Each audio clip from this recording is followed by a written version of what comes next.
அஸ்ஸலாமு அலைக்கும் வரஹ்மத்துல்லாஹி வபரகாத்துஹு. அளவற்ற அருளாளனும் நிகரற்ற அன்புடையனுமாகி அல்லாஹ்வின் திருப்பெயரால் துவங்குகின்றேன். கற்றுக்கொள்வோம், கடைப்பிடிப்போம். தினமொரு தகவல் எண் 1143. தலைப்பு ஏழைகள் தொடர் 6. அன்பானவர்களே, கண்ணியத்திற்குரியவர்களே, தங்களை தாங்களே நல்லவர்கள் என்றும் புண்ணியவான்கள் என்றும் பீற்றிக் கொள்ளக்கூடியவர்கள் இருக்கின்றார்கள்.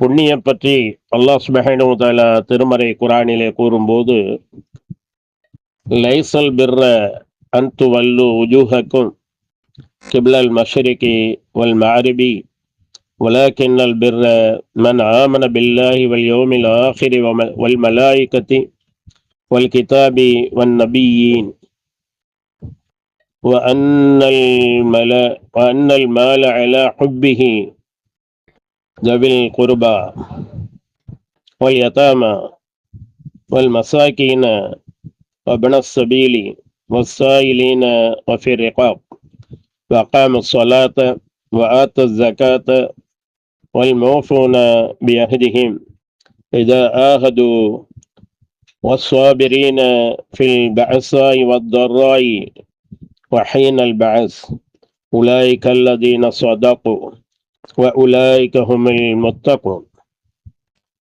புண்ணியம் என்பது உங்கள் முகங்களை கிழக்கிலோ மேற்கிலோ திருப்பிக் கொள்வதில் இல்லை.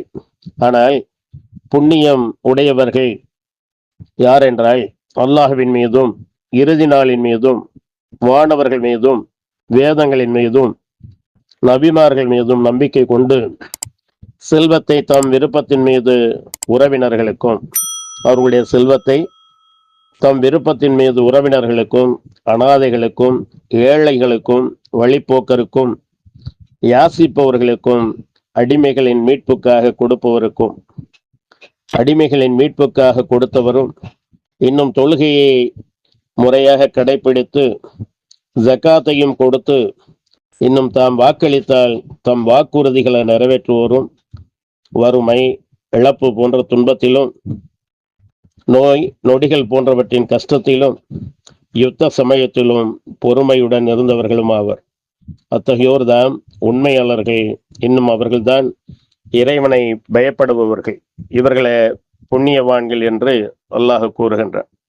அன்பானவர்களே, கண்ணியத்திற்குரியவர்களே, நபி ஸல்லல்லாஹு அலைஹி வஸல்லம் அவர்கள் கூறினார்கள், ஒரு மனிதர் காட்டு நிலத்தில் இருந்தபோது ஒரு மேகத்தின் இடையே இன்ன மனிதரின் தோட்டத்திற்கு நீர் பொழி என்று ஒரு சப்தம் வருவதை கேட்டார். இன்ன மனிதரின் என்று அவருடைய பெயரை சொல்லி நீரை பொழியுமாறு மேகத்திற்கு கட்டளையிட்டார். உடனே அந்த மேகம் நகர்ந்து கருங்கற்கள் நிறைந்த ஒரு பகுதியில் மழையை பொழிந்தது. அங்கிருந்த நீரோடைகளில் ஒன்றில் அந்த நீர் முழுவதும் ஓடியது. உடனே அந்த மனிதர், அந்த தோட்டத்திற்கு சொந்தக்காரர், அந்த நீர்வழியை தொடர்ந்தார். உடனே அந்த மனிதர், சத்தத்தை கேட்ட மனிதர் அந்த நீர்வழியை தொடர்ந்தார்.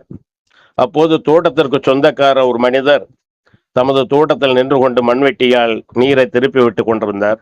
அவரிடம், அல்லாஹ்வின் அடியாரே, உமது பெயர் என்ன என்று கேட்டார். அவர், இன்னது எனது பெயர் என்று அவருடைய பெயரை சொன்னார். மேகத்தினிடையே கேட்ட அதே பெயரை சொன்னார். அப்போது அவர், அல்லாஹ்வின் அடியாரே, ஏன் என் பெயரை கேட்கிறீர் என்று அந்த தோட்டத்திற்கு உரிமையாளர் கேட்டார்.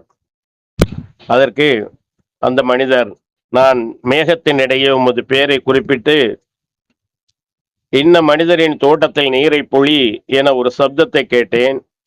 அந்த மேகத்தின் நீர்தான் இது. அந்த தோட்டத்தின் மூலம் கிடைக்கும் வருவாயில் நீர் என்ன செய்கிறீர் என்று கேட்டார். அதற்கு தோட்டத்தின் உரிமையாளர், நீங்கள் சொல்வது உண்மையானால் அதன் விளைச்சலில் கிடைக்கும் வருவாயில் 1/3 பகுதியை தர்மம் செய்கிறேன். அதாவது 1/3 பகுதியை ஏழைகள், யாசகர்கள், வழிப்போக்கர்கள் ஆகியோருக்கு தர்மம் செய்கிறேன்.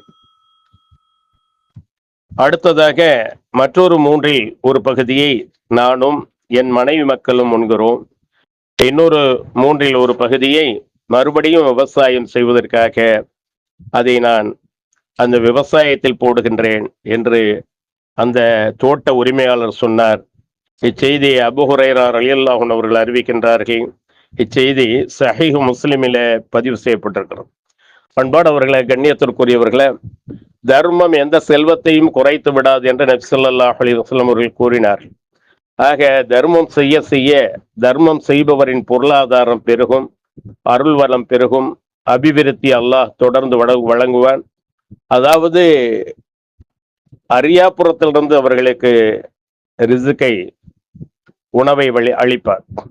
அவர்கள் ஏழைகளை பார்த்து, யாசகர்களை பார்த்து, வழிப்போக்கர்களை பார்த்து செலவு செய்ததன் காரணமாக வானத்திலிருந்து சப்தம் அசரீரியாக கேட்டு, இன்னாருடைய, அவருடைய பெயரை சொல்லி, இன்னாருடைய நிலத்தில் நீர் பொழிய வேண்டும் என்ற உத்தரவுக்கு இணங்க மேகங்கள் நகர்ந்து வந்து அந்த இடத்தில் மழை பொழிந்தது.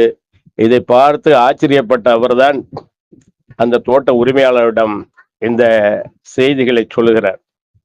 இன்னும் நபி ஸல்லல்லாஹு அலைஹி வஸல்லம் அவர்கள் கூறினார்கள், நான் அல்லாஹ்வின் தூதர் ஸல்லல்லாஹு அலைஹி வஸல்லம் அவர்களிடம் பாவங்கள் மிக பெரியது எது என்று கேட்டேன். அதற்கு அவர்கள், இது அப்துல்லாஹ் இப்னு மசூத் ரலியல்லாஹு அன்ஹு அவர்கள் அறிவிக்கிறார்கள், பாவங்கள் மிக பெரியது எது என்று கேட்டேன். அல்லாஹ் உன்னை படைத்திருக்க அவனுக்கு நீ இணை கற்பிப்பது, அவன் அல்லாதவர்களை அல்லாதவைகளை வணங்குவது என்று சொன்னார். நான் அவர்களிடம், நிச்சயமாக அது மிக பெரிய பாவம் தான் என்று சொல்லிவிட்டு, பிறகு எது என்று கேட்டேன். உன் குழந்தை உன்னுடன் அமர்ந்து உன் உணவை பங்கு போட்டு உண்ணும் என ஏழ்மையை அஞ்சி அதை நீ கொள்வது என்று சொன்னார்கள். அதுவும் மிகப்பெரிய பாவம்தான். பிறகு எது என்று நான் கேட்க, அவர்கள் உன் மீது அபார நம்பிக்கை வைத்துள்ள அண்டை வீட்டானின் மனைவியை கவர்ந்து அவளுடன் நீ விபச்சாரம் செய்வது என்று சொன்னார்கள். ஆக இது மூன்றையும் மிகப்பெரிய பாவமாக சொல்லியிருக்கின்றார்கள். இச்செய்தி சஹீஹ் முஸ்லிமில 141வது ஹதீஸாக பதிவு செய்யப்பட்டிருக்கிறது. இன்னும் வரும் இன்ஷா அல்லாஹ்.